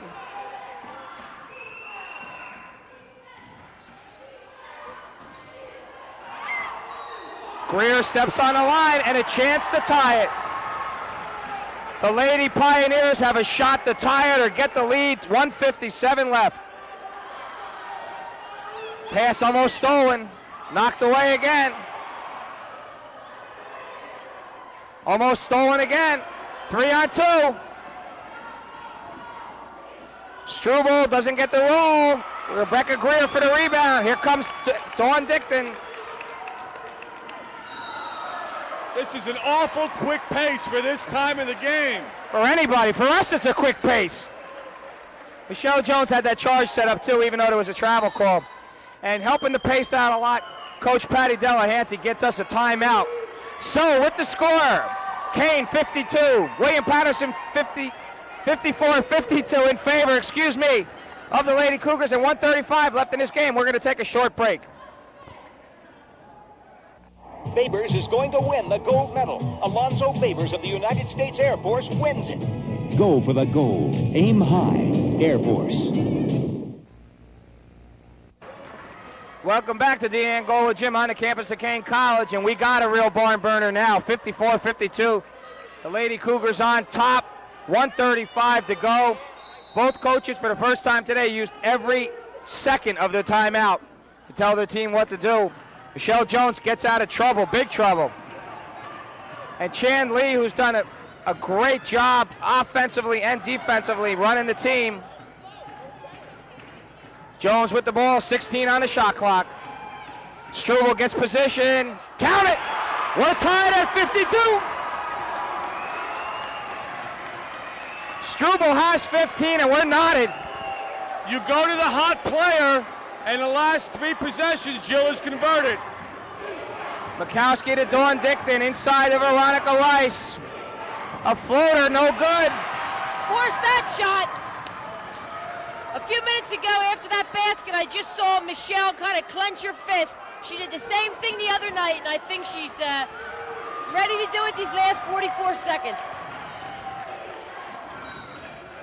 You gotta give Cindy Mikowski playing defense like it hasn't been seen in a long time around here. Everywhere her player is, she is, and she's helping out on both sides. Each team probably has only 1 possession left for the title. Struble with the ball. Forces the jumper. Big mistake. Rebounded off to Kelly Whalen. A discrepancy of 1 second in the shot clock. No timeout. We'll let you watch this. This is for all the marbles. Career fadeaway. Rebound Lloyd Lenore to Kerber. A foul by Reagan. Believe it or not, that's a good foul. Think of the situation. 5 team fouls right now. This is a strategy for the Lady Cougars. 8 seconds left. They allow the ball in. They allow some penetration. They then foul as quick as they can, not allowing the shot to get off, which will force William Paterson to take the ball out again. And things happen when you have to enter the ball. We've seen it all day. A timeout by Patty Delahanty. 8 seconds left in this one. And John, we wound up with a great final. Joy got timeouts on both ends. Let's see, what do we do? Who are we looking for in this situation? With Michelle Jones, everybody's looking for her. Who's the guy for secondary player? Well, I think we all know they're looking for Michelle, but yet Jill Struble is probably going to be posted down in the box there. I would say Michelle will get the ball, then they're going to try to get it into Jill for a bucket. Good strategy, exactly right on the money, Joy. One way to ensure that that's happened. You put Kerber at the point, and you put Michelle and Jill on the same side of the floor. Must be on the same side of the floor. Make the defense react. Either they take the jumper away, they double down on Jill, she kicks it back out to a partner. Okay, we'll see. The coaches gave us their strategy. We'll see what happens now. 8 seconds to go in the championship game of the New Jersey Athletic Conference. The women's title at stake. 8 clicks left. The primary strategy is in the Canes huddle of what we talked about right before or as that timeout happened. If it's done correctly, William Paterson will have to take a desperation shot on their second out-of-bounds play. Right, you foul again, John, here? Yes. Wrong girl. There's a reach on that. Right, good call, good call. 2 seconds gone on that one. The foul was done a little soon. She was still a long way from the basket. But as you said, they have to key it inbounds again. Now from this side, the fan side. Kean will not let them take it forward. They got to go backwards with it. Here she goes. From the foul line, in and out. Overtime, we're going the distance. Michelle Jones on her knees. Upset with the rim, but it touched every part of the rim before it went out. In and out, unbelievable. A lifetime happens in that time. You know, you see it happen, you don't know. You wish it in, it comes out. But what better way, a fitting way to end this season for the ladies than to go overtime in the championship game. 2 great teams. Strategy-wise, look at the overtime. William Paterson has some substitution problems because of people fouling out. Both teams will go 1-1 on the next foul committed by Kean. But it's been a great one, and we're going to go 5 minutes of overtime. The overtime is an extension of the second half. It'll begin with a jump ball. Everything's the same. Both coaches get a timeout added to what they have left, their complement, whatever's left over. And everything goes from here, just an extension. 5 minutes left now for the title again. That was a great shot by Michelle. Coaching situation, 16 fouls. If she took the ball to the basket, all the way to the basket, 9 times out of 10, she would have been fouled, perhaps could have gone to the line. But she had to get the call, and she was wide open for the jumper. That foul line jumper was a foul shot for her. It just didn't rhyme it. Let's see what happens. Here we go. Overtime in the women's conference title, New Jersey Athletic Conference. Controlled by the Lady Pioneers.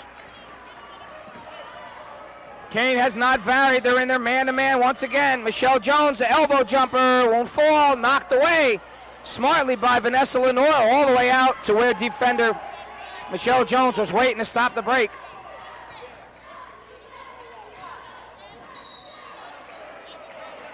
And I have a funny feeling they're going to let them play this overtime. Veronica Rice checks back in for Rebecca Greer. 4:38 left in this overtime period. We're tied at 54. Great look inside to Lenore, and she gets trapped. They get it out. Kerber takes the shot, in and out. Struble right there, and it goes off her arm. Kean with a chance to draw first blood in this overtime. It seems like we haven't seen Kean with the ball in about 20 minutes, but it's all been in that 8-second period. Mikowski in it, and she's been a true point guard running this team today for Rich Wilson. Off the pick and post, good knock away by Michelle Jones. Kean starting a baseline 1-4, pop both post people. They're going to look to run the point guard off the high post. Reagan to Dawn Dicton. It's Whalen looking inside to Alice Reagan. Good head fake. Tough pass. Reagan gets it back and just goes short. Double dribble on Dawn Dicton, and if we thought jitters happened in the pregame with 40 minutes left, everybody trying hard to make sure they're the one that can help this team win. Seems like they're afraid to score, but I think once one team gets a basket, then I think we'll see the action really pick up.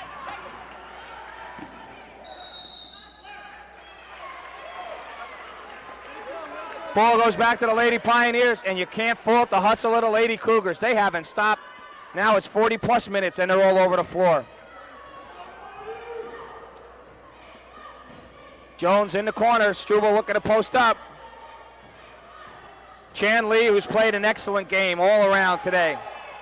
5 seconds to go. They're going to run out of clock. A forced jumper.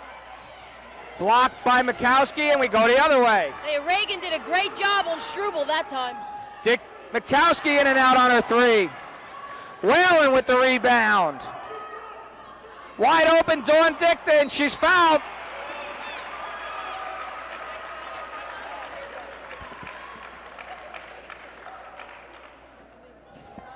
John, you wondered if you could match the excitement of a great game we saw in the men's final. This one isn't lacking for any of that, and overtime adds to it. Great end-to-end action. And it's been a 54-54, but we've seen enough shots to fill an NBA game. Two very well-coached teams. Both staying within their styles, doing the jobs they had to do. And either way, you hate to say it sometimes, someone's got to come up, Joy, on the short end of this stick. Unfortunately, that's the truth. Here we have at the line one of the Dicton sisters from Lacey High School has done a real nice job tonight for Kean. That's Dawn Dicton. She has 10, looking for a deuce from the line. Make it 11. 2-point lead for the Cougars. They draw first blood in the overtime. 3:15 left, and the pressure on the ball is continual by the Lady Cougars, and looking for the trap again. They don't give it up a little bit. Good see by Michelle Jones on that, and they back pass it again, wasting a lot of time in the backcourt. Close 10-second call. Good feed to Kerber. Count it. We're tied again. Mikowski ahead to Reagan. Reagan goes baseline. Great kick back to Dawn Dickton. Count it. Dawn Dickton alive in the overtime. Bob, excuse me. Kean seems very much more at ease shooting the perimeter jump shot with good ball movement. Dawn Dickton has come alive in this overtime. All 4 of her team's points.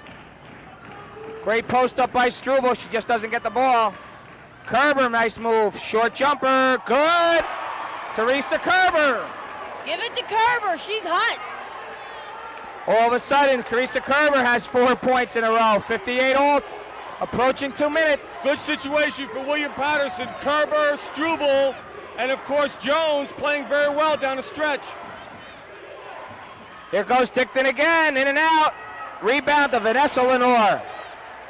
A chance for William Paterson to get the lead this time. Ahead to Teresa Kerber. She's been a star this half and great floor general today. Michelle Jones starts the offense. Great spin move. Greater dish. There's that dish off to Struble. Great job by Michelle. Mikowski ahead of everyone. Great feed to Veronica Rice. Rice has 4. We're tied again. 60 all.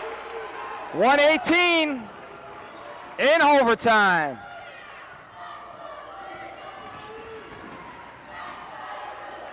For 3.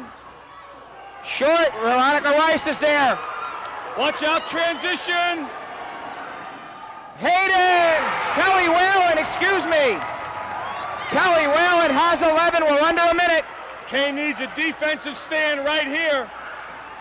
Kean up by 2, and there's a foul.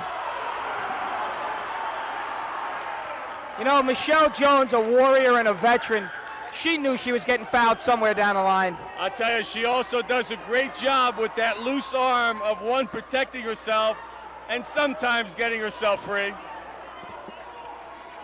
48 seconds left. Michelle Jones 1-1. The Kean Lady Cougars lead by 2 for the title, the crown, the big trophy. 86% from the line.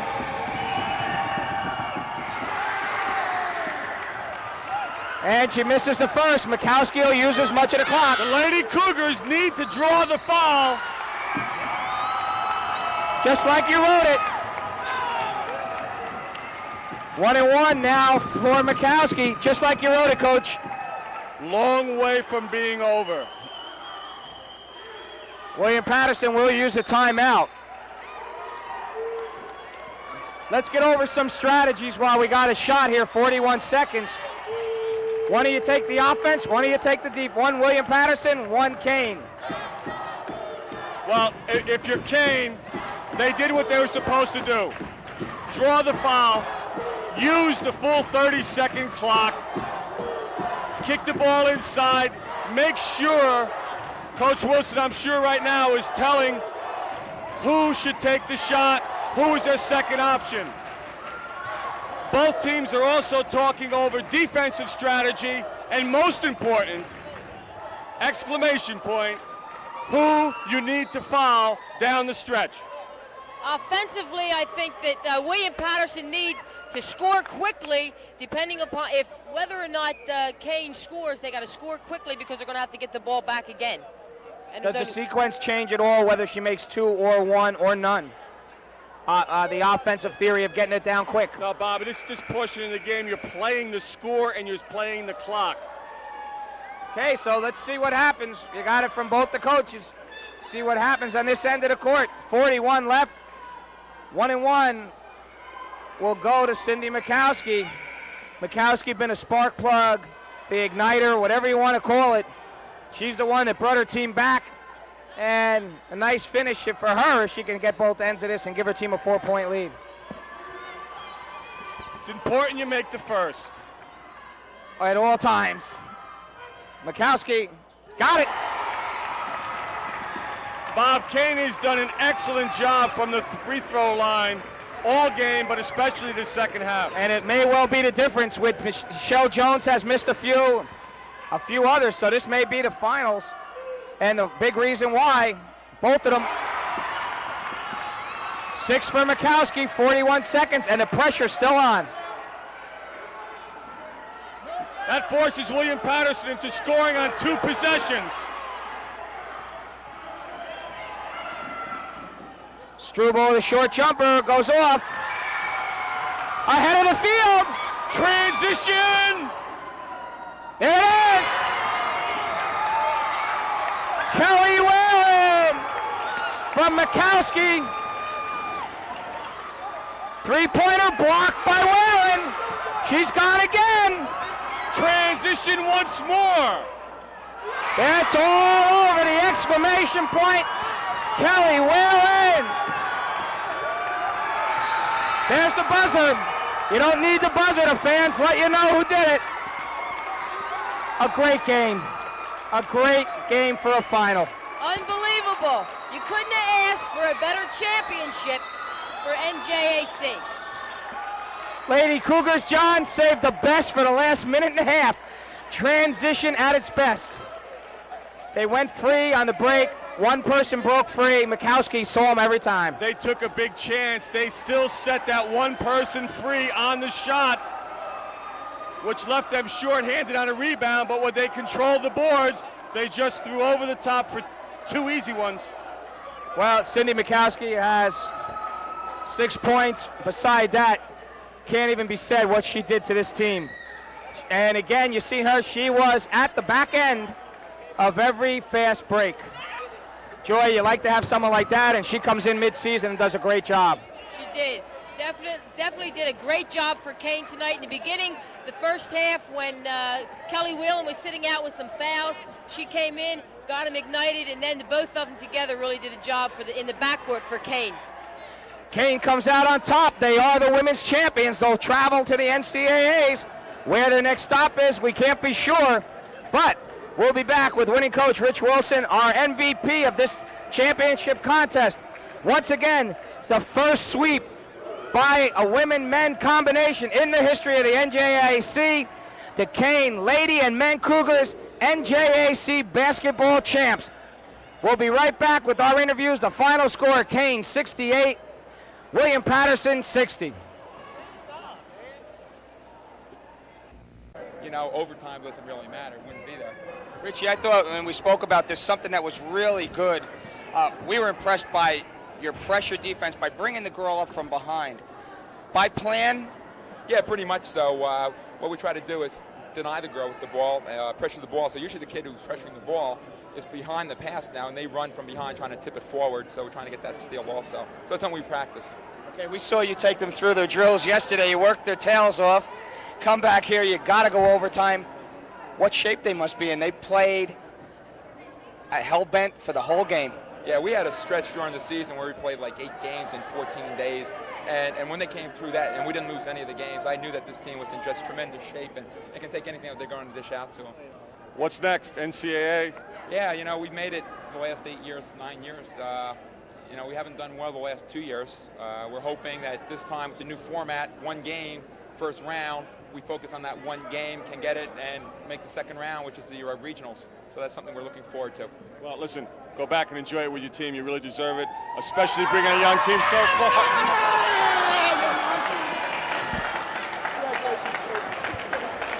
Coach Rich Wilson, victorious. Coach, congratulations. We knew that was coming, so it's all right. I know why you guys stayed around. We wish you the best of luck. Good seeing you again. Okay, we'll be right back with some final thoughts on this season. We'll be back with some final thoughts on this season in a minute.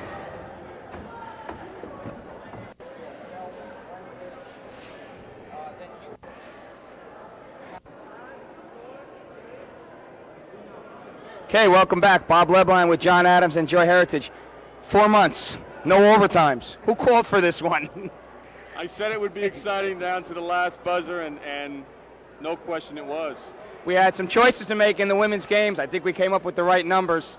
Championship game, a classic. Goes down to the end, 8-point victory for Kean. No way, it's a 2-point game all the way down the line. Joy, they regroup. How do you look at it for both teams? Do we have a shot at the NCAA for both of these combatants? I think so. Kean definitely, because we get the automatic bid with the New Jersey Athletic Conference Championship.